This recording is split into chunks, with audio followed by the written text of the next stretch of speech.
Your professional goals have changed and you're ready to call yourself a freelancer. So you can travel the world, live and work wherever you please. Well, you're in luck. You're in the right place.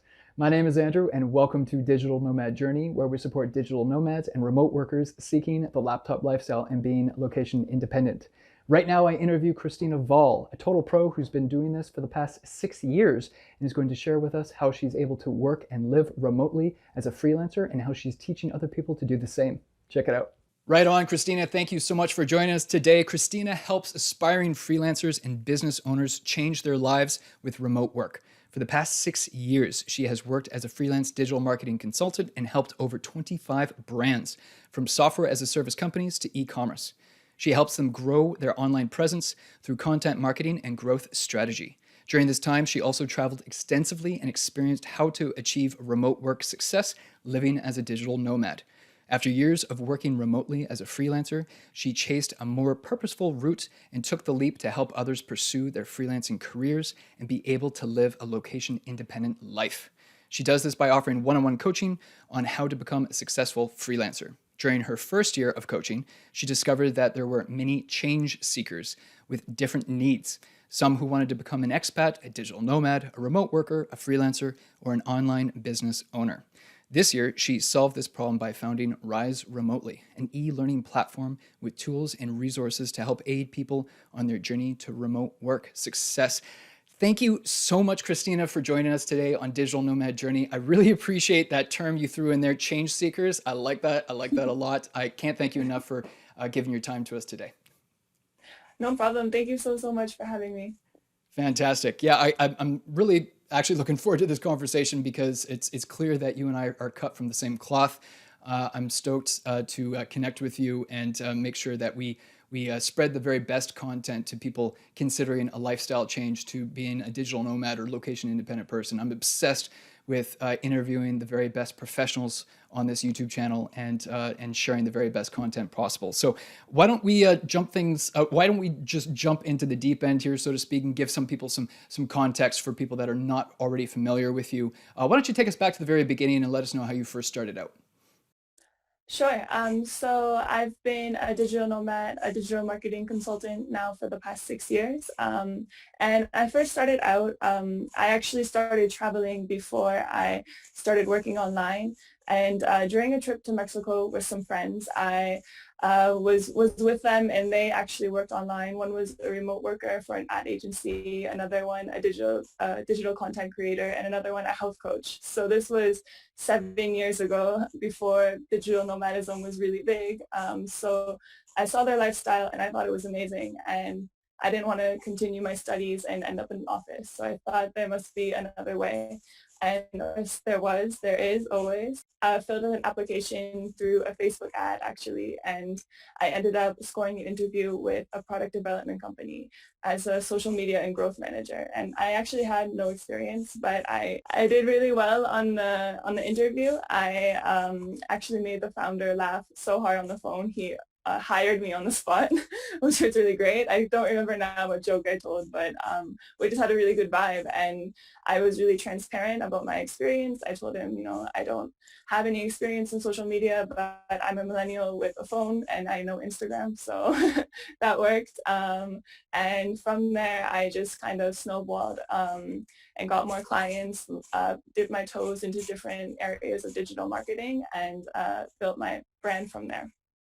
Thank you for sharing that. You and I have something in common I just learned because I too was hired as a social media expert without any experience from an American tech company actually, which started my journey down a similar path. And I completely resonate with the Mexico. I love Mexico. I absolutely love Mexico. So I can see how being in Mexico motivated you to keep that lifestyle going. So how about what is one thing you wish you had known before you started living and working remotely? Is there anything that you might be able to share a little insight to the brand new remote worker? That one thing you wish you knew before you started? Sure. So when I first started, I thought this is an amazing lifestyle. It's so great. I get to be able to travel everywhere, and it is great. And there's a lot more benefits than there are cons. But as time went on, I started to realize the underlying truth, and I think most digital nomads can relate, that it does get quite lonely actually if you're working online, if you're traveling solo, and especially if you're working online for your own business. There's no one really telling you that you need to do this and you need to do that. And depending on where you are in your business, sometimes you don't have that many client calls. And so if you're living somewhere on your own and traveling alone, it can become really isolating. But that's why there's been a huge increase in remote work communities and communities for digital nomads, working, co-living retreats. It's something that is often overlooked. And I think when you're just starting it, you don't realize it. And then as you progress, you're like, wow, okay, I really need to pay attention to if I left the house today, if I talk to people, because it can be easy to get really involved in your work. And yeah, so that's something I wish I knew. But now there's so many resources for help with that, which is great. Can you recommend any of those resources? I'm curious if you have any avenues of you connecting with a local community in person or perhaps virtual communities. Yeah, now because of COVID, of course, things are a lot more virtual, and there are a lot of different groups depending on where you are, and there's countless groups that I know of that you can be involved with, especially for like female entrepreneurs, and you kind of can meet and have different conversations with them. Also, with a Facebook group, you can probably just put out a message and see if there's anybody like-minded. For me, right now, I've kind of solved that. As launching a business, I'm collaborating with so many people. I'm actually lined up with calls. So by the end of my workday, I'm like, okay, I can't talk to people. But yeah, there's so many communities, and also co-working and co-living retreats as well. Once those pop back up again, they're really cool. I actually personally haven't attended any, but I had plans to, of course, but then COVID happened. So COVID forced us all to adjust our plans. And I really appreciate that you just pointed out the fact right there, in not so many words, just figure it out. If you're experiencing loneliness or any obstacle, any challenge, the point that I hope we're getting across to you watching this video now is that there is a solution out there for you. If you want it bad enough, you can figure it out. I have no doubt. Some people are perhaps more introverted or extroverted than others, so maybe it's more of a problem or less of a problem. But I completely agree with you that human beings, no matter what your personality type, we're social creatures, and we deserve to feel connected to a community of like-minded people. I agree with you. I'm curious if you might perhaps be able to share the biggest mistake you ever made, or a mistake that perhaps comes to mind first as far as transitioning to this remote digital nomad lifestyle. I'm sure everyone has experienced some headaches with that transition, and if you had any mistakes, we don't always want to highlight those mistakes, but that is how we learn at the end of the day. And I was of hoping course. you might have something you could share with us. Yeah, definitely. My biggest mistake would be undercharging for my services, and that's actually why I started to create my coaching programs for freelancers, because I had about a 2-year span where I could have been making a lot more money based on my skills. My clients were over the moon all the time when I sent them work. They were so happy. They gave me a testimonial within a few minutes type thing. So my work was good, but I was charging the same price I was charging for 2 years. So if you have more years of experience, of course, you need to increase your price, and you need to, as a freelancer or as a remote worker or anything really as an entrepreneur, you need to know your worth, and you need to know what value you're giving out and be level-headed about it. For me, that was actually the hardest experience. Had a I started with a role that was like $10 an hour, but that's because I had no experience, and I was still in university. And okay, so that was my foot in the door, which I'm super grateful for. And I ended up being with the company for 4 years, so it definitely increased. But then I didn't really increase my prices so much, and I was working with one client that I thought was really good experience, because they were like kind of like a hard client, and they were like, yeah, okay, you need to learn this by tomorrow, and they had these really crazy deadlines. And then actually my boyfriend pointed out to me like that I needed to increase my price, and when I did, I lost the client immediately because they were definitely taking advantage of my low prices. But then a few months went by, and they actually reached out to me and just sent me a message and said, you know what, I really respect you for doing that. Thank you. And so that was a great message to receive. So I think it's super important as a freelancer, entrepreneur, anything, just to know your worth. That's fantastic advice. Could you maybe perhaps share a little bit more light as far as how someone would be able to determine their worth? Now, and the answer very might well be working with a business coach or coach such as yourself to help identify that, or maybe it's just maybe it's just aligning yourself with a community of your peers, your competition. How best can someone isolate that number of what they're worth? Because I get it. I've been there too, where you kind of forget the value that you bring to the table sometimes until you share something with someone that maybe takes you 2 minutes and it would have taken them 2 hours. So, Exactly. Yeah. Something that we'll probably get into later because it's one of my favorite processes and everything, is it has a lot to do with time management, and a lot of recruiters, a lot of clients, potential clients of freelancers are always looking for efficiency. How well and how fast can you do something? So I time myself on toggle.com. I time myself for every task I do, whether I get paid for it or I don't get paid for it. And basically, I will then look at the reports and see, okay, a year ago, I made a social media strategy in 15 hours, and now I can make it in 10 hours. So that gives you some insight of what you should price it. The value obviously didn't go down. And if you've made 10 social media strategies in that year, the value has actually gone up, and you can do it for in a shorter amount of time. So it's actually, you kind of have to weigh in your scales and assess your scales at that very moment, and then um, from there see how much you've improved and how many other brands you've worked with, how many, even if it's for free, even if it's talking with a friend and giving them advice, how much you can help people, and you kind of measure that and put in a price based on your industry and other people in your industry, and kind of figure out what works the best for you. Because also I undercharged a lot because I never felt comfortable pushing a client into a relationship that they weren't happy with, where they felt like they were getting ripped off.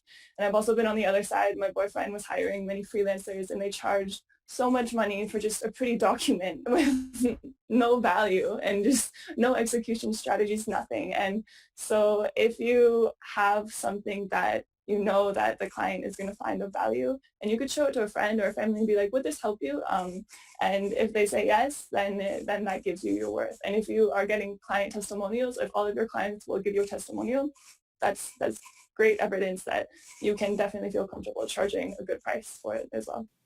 Agree. I'm a big believer in testimonials myself, and it's proven. It's a proven practice that social proof associated with any product or service online is going to help you move the needle. So Toggle, and I should have said this in the beginning, but any links or tools or resources that we mention in this interview, I'll make sure to include in the links below for easy access. So don't worry about that if you're driving or what have you while you listen to this.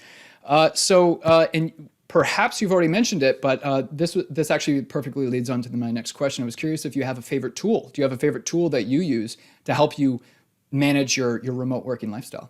Yeah, so being that I started working remotely 6 years ago, there wasn't as many tools and resources, or I just didn't know about them because they weren't as popular 6 years ago. I've really actually made my basis off Toggle and Google Sheets. So it's really simple, really easy to use. It is kind of an industry standard. I mean, everybody does know how to use these tools. And like I said, I always track all of my time. So Toggle to me is a really useful tool because I track the time that I spend researching something that I don't know and learning it. I track the time I spend even for this interview, for example. To me, this is still obviously work I enjoyed and everything, but I track all of this time so I avoid burnout. So I'm not running myself too thin and being like, okay, I'm only going to track my time for my clients and then be on my computer from 9 a.m. to 11 p.m. learning and watching things and all of this. Like, I think it's very important to track your time that you spend learning as well. You don't get paid for it, sadly, but it helps you manage what time you spend, and if you are spending way too much time watching inspirational TED Talks when actually you should be doing something that will actually give you results. not that TED Talks don't, but sometimes we go in the rabbit hole one after another, you know. I really appreciate your insights around this. I've never used Toggle, so I'm actually really interested to look into this after this interview. Oh, And great. yeah, because I'm just like you in the sense that I'm diligent with Google Calendar and blocking off my time, how long I think a task will take versus how long it actually took, and comparing, Mm-hmm. like I've heard it described as IPAs, income producing activities, and balancing Mm-hmm. my IPAs with those other activities that you just described that don't actually create income or any inflow of currency for myself. However, it's helping me with self-development or professional development, and in an indirect way, that's going to help my clients. That's going to help the amount of value I can bring the marketplace. So maybe it doesn't give me that immediate compensation right away, but there's an ROI there. So I really appreciate you saying that. And that leads into my next question perfectly, because I was actually going to ask you if you have any favorite podcasts or books or ebooks or events.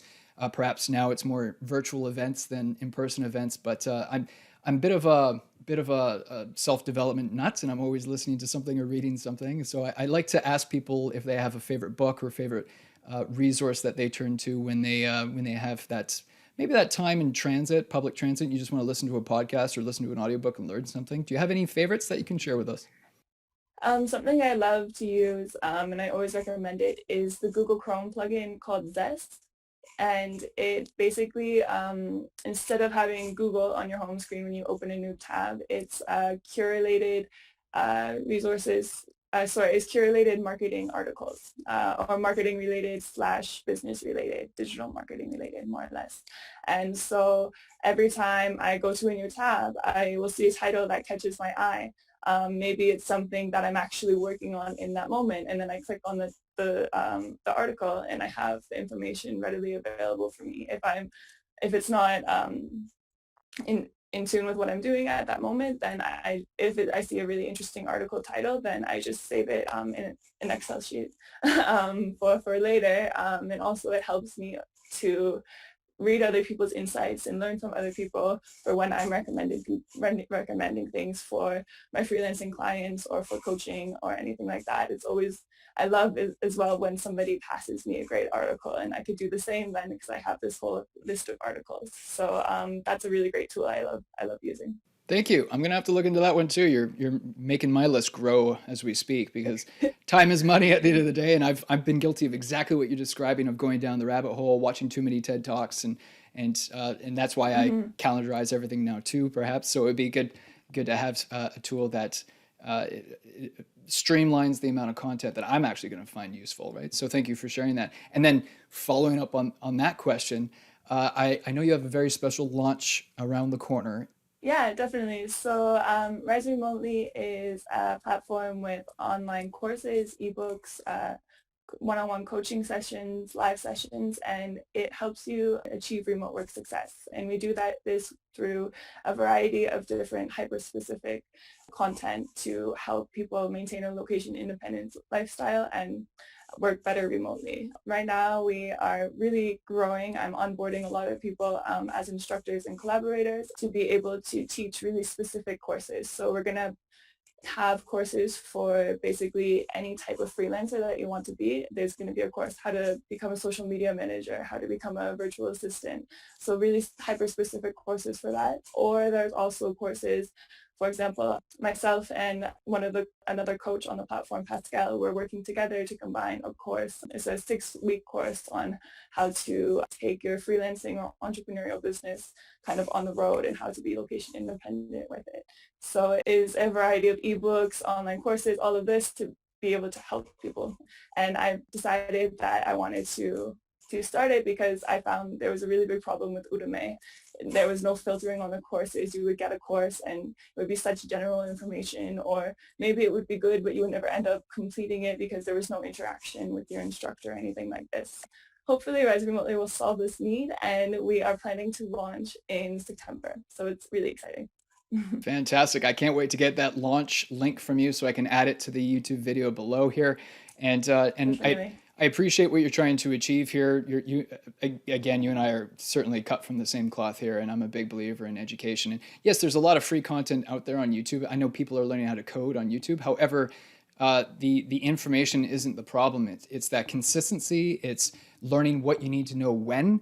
And some of these programs out there being offered today are doing exactly that. You're compressing decades into days because someone like yourself that's been doing this for 6 years, and someone can take a 6 week course and be a qualified freelancer within 6 weeks, and you've been doing it for 6 years. I mean, it's a no-brainer. You're someone can leverage your experience, your time, your knowledge, your expertise in only 6 weeks, and boom. And I mean, perhaps we're biased in this way. However, I fully admit, or I should say, I fully believe that the amount of digital nomads and expats and remote workers are going to exponentially grow in the coming years, simply because, and COVID gave it a bit of a boost, unfortunately, but it was already a growing trend before COVID, and now we're seeing just incredible growth in people wanting to be location independent, to realize all of those benefits, right? So yeah, thanks for sharing that with us. I look forward to learn No more. problem.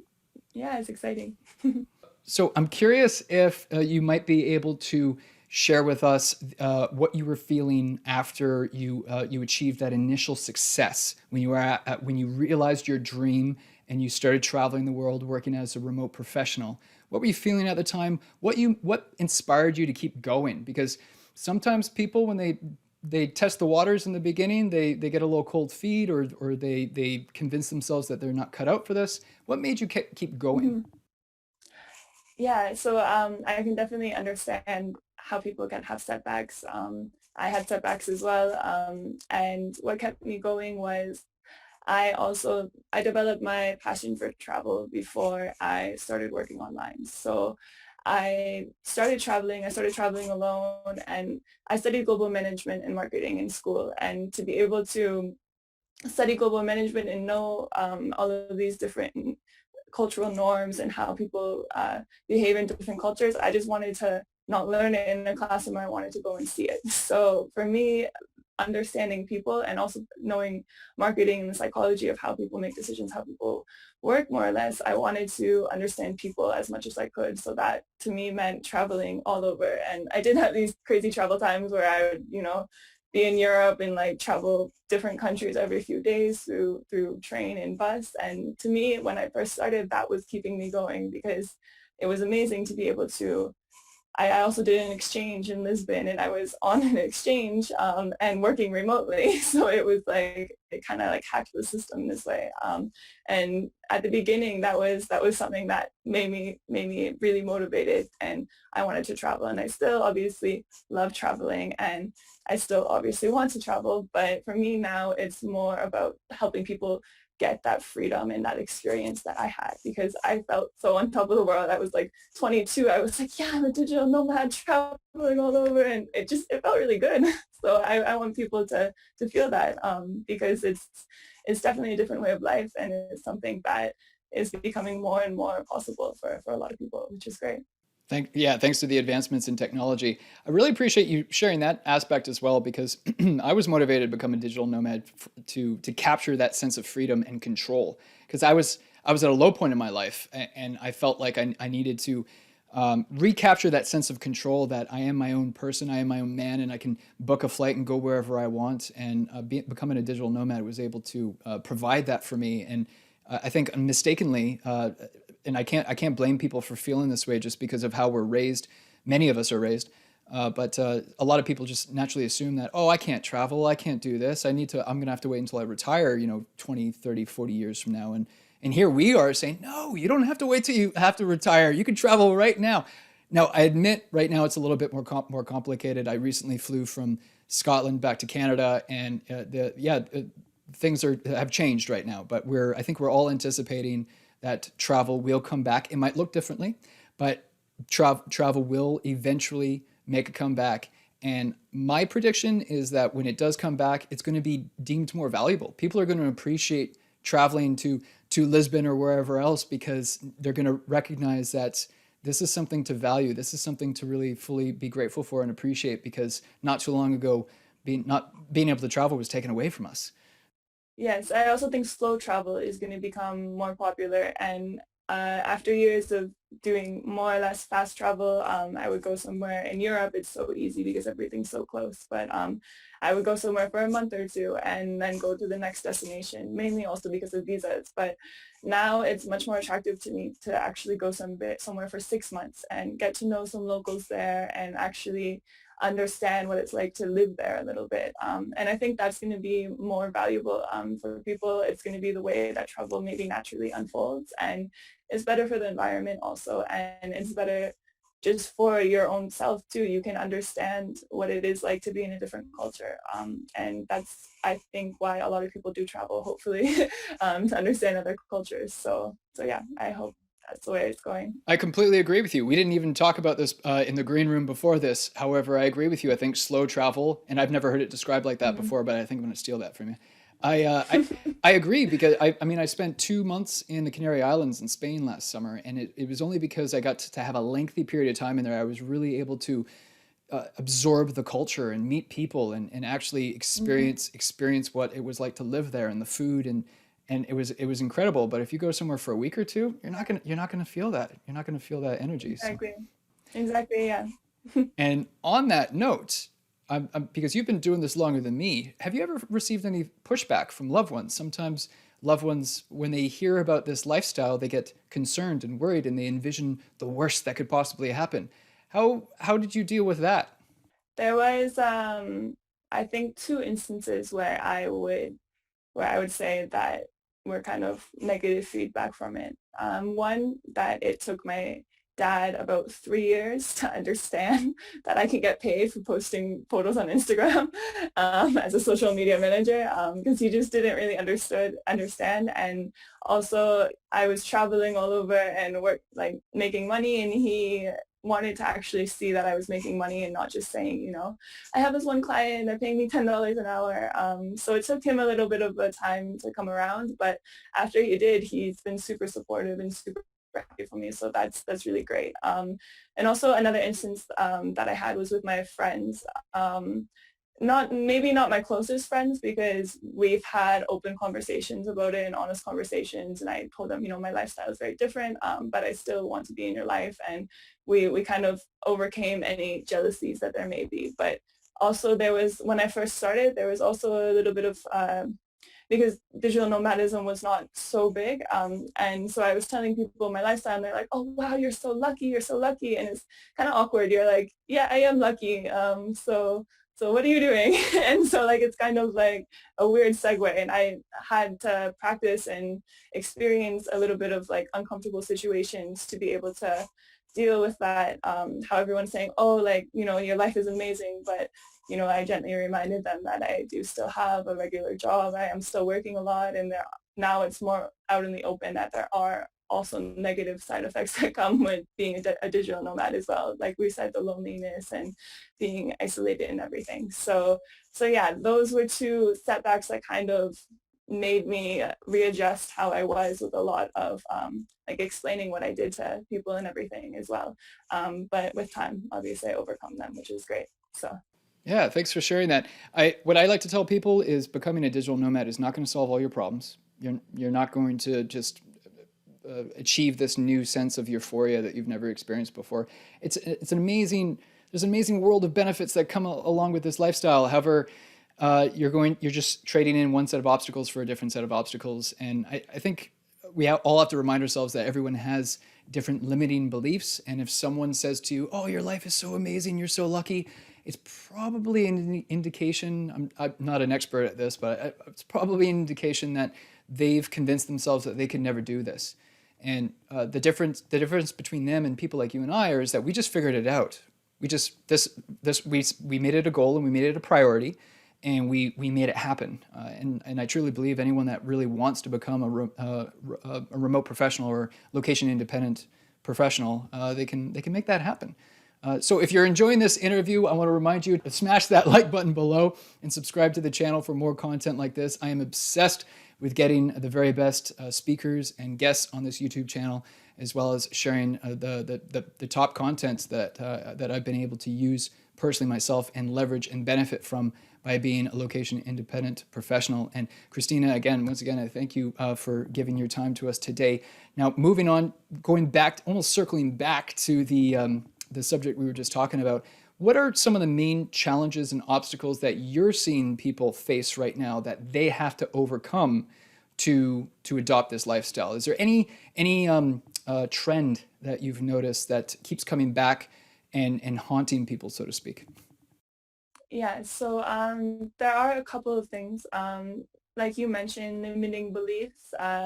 We're really accustomed to, you have to go to school and then straight from school you have to go and work in this company and you have to build yourself up for 10 years and maybe get a 3% raise in 10 years type deal. Okay, it's a bit extreme, but we're conditioned to believe that that is the only way, and a lot of people need to like to be able to adapt to this lifestyle and make it work for them. They need to take that belief and toss it out the window and say, you know what, there's another type of way to live life, and it makes me really excited. And if you're really excited about being part of the movement of remote work and being part of this whole group of people that are kind of challenging the norm, it makes everything that you do so much more exciting as well. So that's one thing I see people kind of a little bit harder to adapt to. Another thing is when people come to me for coaching, for example, and they are in a corporate 9-to-5 job and they're making okay money and they've been there and they have their financial stability, they have a salary coming in,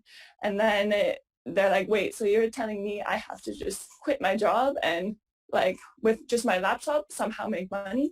And it's definitely a lot to wrap your head around, especially if you have, kids or payments that you need to look after or anything like this. It's definitely really hard to take that leap, but that's kind of the first step, that if you have enough courage to take that leap and to be able to trust in the process and trust in your value and trust in your skills, then you'll be able to actually achieve as a digital nomad. If you are really stuck on, I need the security, and I understand people have kids and it gets hard, and I understand. So sometimes maybe it's not the right path for everybody if you have a lot of bills to pay and you don't you don't want to have that uncertainty. But if you are in the right place, and you do take the leap, that courage that you mustered up to take the leap is super important, and that's what you're going to be referring back to all the time when you then go ahead and raise your prices as a freelancer, when you go ahead and dip your shoes into a new type of industry or a new email marketing instead of just social media marketing or something like this. Yeah, thank you. I appreciate that. It's you're right. It's a huge leap. It's a huge leap of faith. I'm not going to lie. It's an easier transition for some people than others. You can certainly be a digital nomad and still be an employee. Not all companies are requiring you to come in the office, and right now is actually arguably the best time to achieve something like that, because prior to 4 months ago, maybe companies like Twitter and Facebook and Google and all these massive companies that have made these announcements recently stating that their employees are going to be able to work from home. In Twitter's case, they've stated that you can work at home in perpetuity forever. And I think more and more companies are realizing they're more resilient, actually, to not just viruses, but natural disasters and civil and political unrest. I mean, I can go on and on and on with all the examples that how a company can protect the downside if they have a large portion of their staff working remotely from home. Plus, their expenses are lower. Their employees and freelancers and entrepreneurs are reporting a better work-life balance, and people like you and I, we can go on and on and on with all the benefits, can't we? So, and speaking to that, because of the nature of where we're at right now here in 2020, there are a lot of people that are going through a tough time, and I mean, I found myself just at a complete low point when I found myself motivated to become a digital nomad. And I look back on that time in my life and I'm so grateful. I'm so thankful that I had the courage to take that leap of faith that you were just talking about not too long ago. Is there a low point in your story? Is there a low point in your story that you perhaps could share with us? Because there are so many people struggling right now. There's a lot of pain and frustration and scarcity going on right now, and there always is. But 2020 has just turned out to be a really weird year, and I feel like if we can all share that vulnerable side of ourselves sometimes to share how we found the strength to push forward, that might help support some people and inspire people watching this video right now to say, you know what, this too shall pass, and maybe I'm going through a tough time right now, but ultimately you're just becoming a better version of yourself. And if you have a low point you can share with us, I'd really appreciate it. Yeah, definitely. So I would say my low point wasn't so much when I was getting started. I think because I started quite young and I didn't have the whole 9 to 5 financial security and being able to have that salary pay. I didn't have that distracting me because I never had that. So I started, and of course I was hustling. I was like up all day and night trying to get clients. Like some nights when I was like in my early 20s, I would stay up to like 4 a.m. working sometimes, and I definitely had that drive. And sometimes I thought about it and compared myself to people my age, and I was like, why am I working so hard? Like I'm just like in my early 20s, like I should be enjoying. But then I thought about it and I'm like, I'm traveling the world, so really I actually am enjoying. And so that goes back to mindset, and your mindset needs to be really strong. But one of actually my harder times was a few years after when I just started. I actually went to Canary Islands as well for 2 months in Tenerife, and I booked this. I remember saying to my friend, I don't know, sometimes I have crazy ideas. And I booked this Airbnb. Basically, it was like where the road ends and then turns around. And then there was a valley of mountains and the ocean. So it was by far the most beautiful place I've ever lived. And I have like vivid memories of how gorgeous it was. And it was amazing. But I booked this Airbnb and I stayed there alone. And there was the host, which she was like really quiet and kept to herself as well. And it was her and I in this apartment, and there was absolutely no social culture, no co-working, nothing. And I had to, if I wanted to go down to the south, if to go to a co-working event or to see a friend, I would have to be on a bus for 2.5 hours. So I definitely made this decision to go there, and I ended up just getting super consumed with work. I told my friend that, yeah, I'm just going to go live in the Canary Islands and start this business for 2 months. I'm just going to like find this business idea and make it happen. And they're like, you're crazy. And I'm like, it is kind of crazy, but I learned a lot about isolation and a lot about work-life balance in that time, because I started to work a lot. I had at this time too, I was with this really demanding client I was talking about before. So I was learning a lot. I was like really pulling myself thin to really deliver for them on time, like always like way better than what I was getting paid for. So I learned a lot in that time because I realized the importance of community and the importance of not being in an isolated place, even though it was beautiful and every day I went out and did yoga in the mountains and it was amazing. I needed people with me, and I also needed to understand when to unplug as well. I was working until like 10 p.m. and I was like, no, this is actually not healthy. So that's why now, especially, I'm in the I want to give education and give resources to people to manage work-life balance, because it's super, super important as well, especially when you have like a freelancing business or becoming an entrepreneur or something like this. When you do need that drive, you need it, but you also need to be able to know what is too much and too little. Yeah, thanks for sharing that. I think burnout is a very real problem for anyone, whether you're a location dependent or a location independent person. And it certainly sounds Mm-hmm. like that. Yeah, you did experience a pretty dangerous level of isolation, and unfortunately, the human mind can play games with ourselves sometimes. And it certainly sounds like you were in a beautiful location and you made the most of it. But Mm-hmm. you clearly have that self awareness that you do need that interaction with people to feel alive and to feel more normal, right? So, and a lot of people are going to struggle with that, the whole energy giving and energy taking aspects of life, and we're all wired differently. So, what gives you energy might take energy away from somebody else. But Exactly. that's a really good point, and I would love to go back to the Canary Islands. I didn't spend any time on the southern side actually at all. I was always on the north side, and it's just beautiful. Which island were you I in? spent most of my time on Tenerife, but the last Yeah. week and a half, I went to El Hierro, which was Beautiful. wow. And so I've only seen Yeah. these two islands, and it was, and I did an Airbnb in El Hierro. I was house sitting on Tenerife, and It was incredible. It was just incredible, and I was really Yeah. taken aback. I've never been to Hawaii, but I've been told that it's basically the Hawaii of Europe. But with Spanish culture, which Yeah, is the best of both worlds. agreed, agreed. Yeah, I mean, Mexico, Spain, Canary Islands. You know, and because of how I looked local, so people would always people would always That's, speak to me in Canarian or Spanish, and I'm like, no, no, sorry, Canadian, Canadian. yeah. That was always No, it's embarrassing. funny. Whenever I travel, because I look very European, but yeah, Yeah.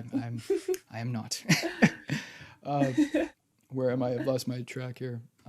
Oh yeah. So, are there any specific habits or routines? Now, you've already mentioned the calendarization aspect, and I'm a big believer behind that. And if you're watching this video right now, please find some time management aspect to help manage your lifestyle. But if you have any daily routines, habits, morning rituals, evening rituals, anything that you find supports your lifestyle, because our lifestyle can be so Mhm. uncertain at times. I find that habits and routines give me that normality that I need because every couple weeks, every couple months, every 6 months or so, I'm going to another location. So if you have anything that you'd be able to share with us there, I'm sure it'd be valuable. Yeah, definitely. So for me, I've developed these routines and habits over the past few years. I love to eat fruit in the morning. That's just like my ritual. On an empty stomach, for me, it really works with my body. But I'm not going to get too much into nutrition because everyone has different views. But yeah, so for for me, I like to have, and I have like fruit with seeds and nuts, and that really makes my stomach happy to start the day, and therefore my mind and productivity and everything, and that starts great. Also, I like to practice yoga as well. I've been practicing it for like over 10 years. So when I go and do my flow, it's also something that I can do anywhere. I don't need special equipment for it. I don't need, a workout equipment for it or anything like that. I just take a mat or a blanket and go wherever, especially in nature. That really resets me. If I've had a busy week, if I'm stressed about something, it resets me. And also too, taking at least like 1 day a week and going into nature. That's something that is super, super important for me. And being location independent, you get some of the best nature, mountains and ocean and all. You choose it, you can go there and fly there. Maybe not at this very moment, but soon you can. So yeah, it's definitely being able to unplug and have that day in nature. For me, that resets me all the time. And it's super important. And I love nature. I think we all have so much to learn from it. So to be able to use the benefits of being location independent and actually go into nature. Sometimes you get caught up in work. To actively go and do that is super important for me. I appreciate that because I've been guilty of that too. Because you have deadlines, you have clients that you want to keep happy, you have a job that you're responsible for, and you end up working some Hmm. crazy hours. I try my hardest to have one full day without any screen time whatsoever, which is easier said than done sometimes with those deadlines. But it forces me to, Hmm. on the weekend, go down to the beach, do that mountain hike, so that I can take full advantage of all of these benefits of being a digital nomad. Do you have any tasks or responsibilities that you outsource or delegate to others, a virtual assistant or some professional that you either trained yourself or found on some freelancing site? I should. It would probably be a lot better, but I don't. um, so yeah, honestly, I don't. I paid somebody off Upwork to do my logo once. Yeah. Um, that was about all I've done so far. And I think mainly for me, well, right now I'm taking a little bit. I still have freelancing clients. I still have coaching clients, but I'm taking a break from that, meaning I only have like one or two of each to work on Rise remotely. And so I understand that it's taking like a lot for me to kind of manage everything. And I would not advise somebody to do what I'm doing because it is super stressful and it is really hard sometimes. But I think for me, I am wanting to outsource soon.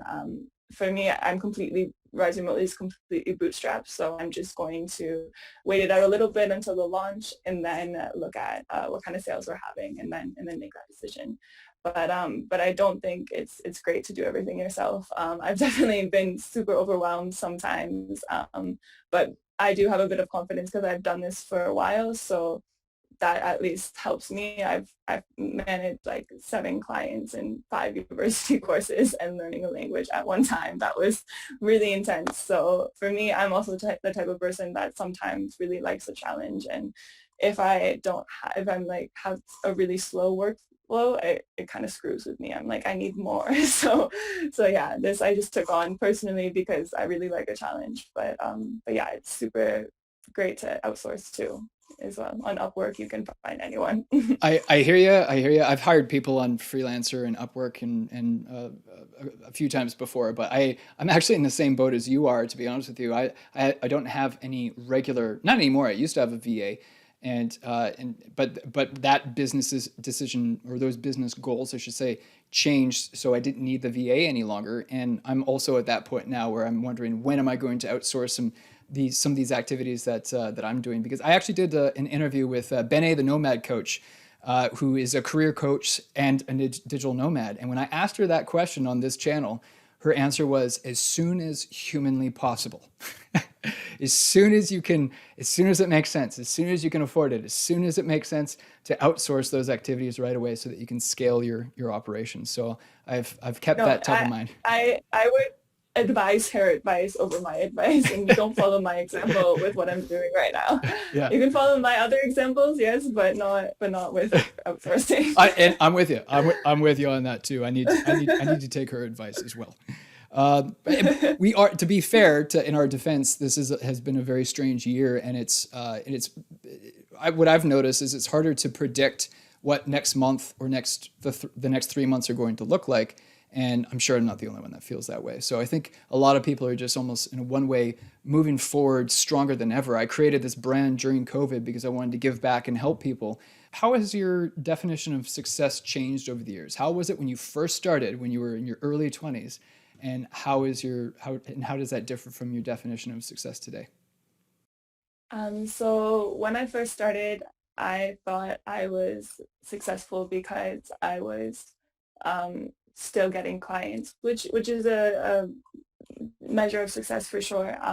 But people were wanting to pay me, and I was like still doing work for hours. I was getting paid per hour and kind of selling my time for hours. And for me, that I thought was success. I was like, I'm establishing a freelancing business, and it was successful, and I am where I am today because of that. So I'm super grateful. But now my definition of success has completely changed. I now know that if I help people with Rise Remotely and with my coaching business, then to me that is successful. That is changing somebody's life. And maybe right now, since I'm just launching Rise Remotely and, being a new entrepreneur and launching a business is definitely, you take a little bit of hit on the money you could be making, or you spend more time invested in that, and you really have to make sure you manage your work-life balance. So you can look at where I am right now, and maybe it's not super successful, but to me it is, because I'm starting and building things to make people change their life. And for me, that is a definition of success. And I think that's why it's so important to be able to choose a niche or develop your skills to then go into a niche that you actually feel good about, something that is purposeful for you. Because the reason I made the transition into coaching was because I just got really fed up with doing other people's social media strategy. I'm like, I want to do my own. I want to have time to do my own stuff. So being able to actually work on something purposeful and hopefully change people's lives, that definitely is more success than any monetary value in my eyes. In changing those people's lives, can you define who you see yourself being a hero to? Can you define the ideal person, the person that you just want to get your hands on them and say, I have the solution for you? Is who I find I'm a bit of a comic book geek. I like watching comic book movies, and I'm curious if you could be a hero to someone, who would that person be? Based on my experience, because I haven't had any experience in a 9 to 5. I've worked with like big corporate companies as a freelancer, but they treat freelancers differently, obviously, and it's different dynamics. But since I've never worked in a 9 to 5, I never knew what it was really like, but I have had a secondhand experience. My mom actually is a huge inspiration as to why I started Rise Remotely and why I really felt compelled to help people achieve a location independent lifestyle instead, because she would go into her job every single day and she wouldn't hate her job. She wouldn't mind what she was doing, but she just hated the work environment. There was no upward downward communication. There was like kind of like catty coworkers. There was all of this office drama that I often hear about from my friends who work 9 to 5. And me being not working ever in 9 to 5, I was like, that doesn't make any sense at all. Why is that happening? And so that's what compelled me to start all of this. And so if I can help somebody get out of a job that they don't like and actually live one of their dreams, maybe it's to go to Fiji, or like a million of their dreams, maybe is to travel all over the world, whatever, if they can actually make that lifestyle change, that makes me so happy and that is so rewarding. And that's what I would like to, those are the type of people I would like to help out, people who feel stuck and that actually realize, there is another way to live this life, and who have the courage to actually go and make it happen as well. Thank you. And are there any specific action steps someone should do right away? They're watching this video, they want to make the shift. What do they do now? What do they do right now?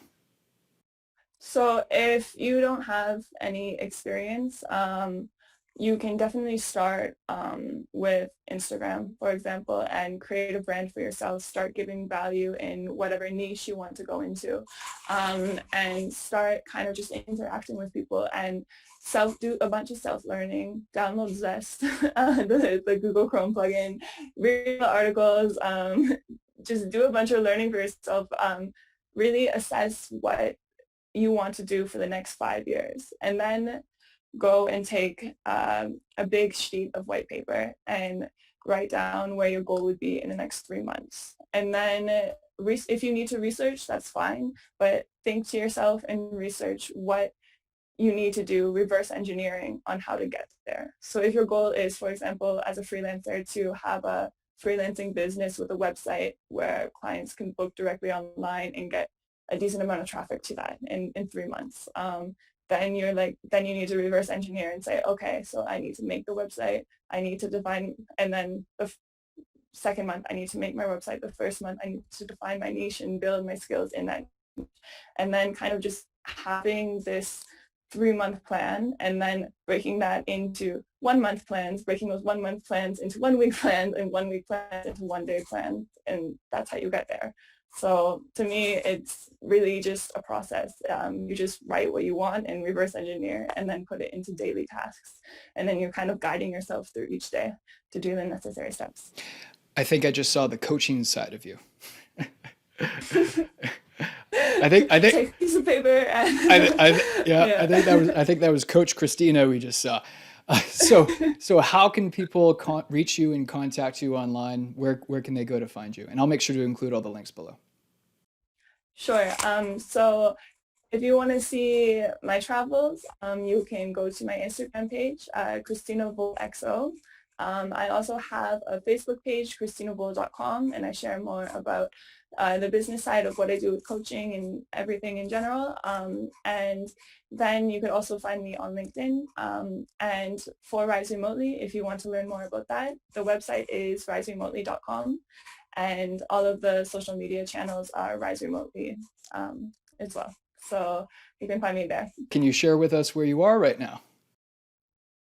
Sure. I am in Ecuador. I've been here through the whole quarantine, but my boyfriend and I actually traveled a month ago from the coast to Ecuador to now the mountains, and we're loving it. It's a beautiful country. Like, the people are so sweet. The nature is incredible. So life is good. I have to ask, what is COVID like in Ecuador? Do people wear masks? Do people not wear masks? What's the day-to-day like down there? So luckily, we've been in quite remote locations. Naturally, I tend to gravitate towards remote locations because of the nature. We were in a remote little surf village before, so where we were was very relaxed. Luckily, the beach wasn't even closed, but we did have a 2 p.m. curfew for a very long time, so that was a little bit tricky. But I did get a lot of work done, which was good. Um, what else can you do, right? Then yeah, so in Guayaquil and the other bigger cities, it's definitely not very good right now. And the media also gave out a lot of news about it. And I haven't been in any of the big cities, but I know luckily right now we're also in the mountains in a small town. And luckily we're in Vilcabamba, and the people up to a few years ago, the average lifespan here was 139. What? So Really? yeah, yeah. Wow. So people are pretty happy about like being in such a healthy place, really clean air quality, really fresh organic produce, great water. So they're like a lot more relaxed. They're like, we're pretty healthy anyways. So luckily we're not in a high stress zone. But I do feel for all the people that are in Yeah. cities and everything. It's definitely more high stress. That's amazing. Thanks for sharing that. I've heard similar stats from Panama and certain parts of the world. So thank you. I've just added Ecuador to my bucket list. Yes, So, yes, it's beautiful. so Christina, thank you so much for your time. Thank you for joining us in Digital Nomad Journey. I really appreciate it. Thank you so much for having me. It was a pleasure. So if you made it all the way to the end of this interview, I appreciate you. I thank you for being here. Make sure you smash that like button for more content like this, and subscribe to the channel because I'm obsessed with getting experts like Christina and sharing more valuable content with you. And you might want to check out these YouTube videos as well, since the YouTube algorithm seems to think that you're going to find them helpful as well. Own the day and make it yours. Take care.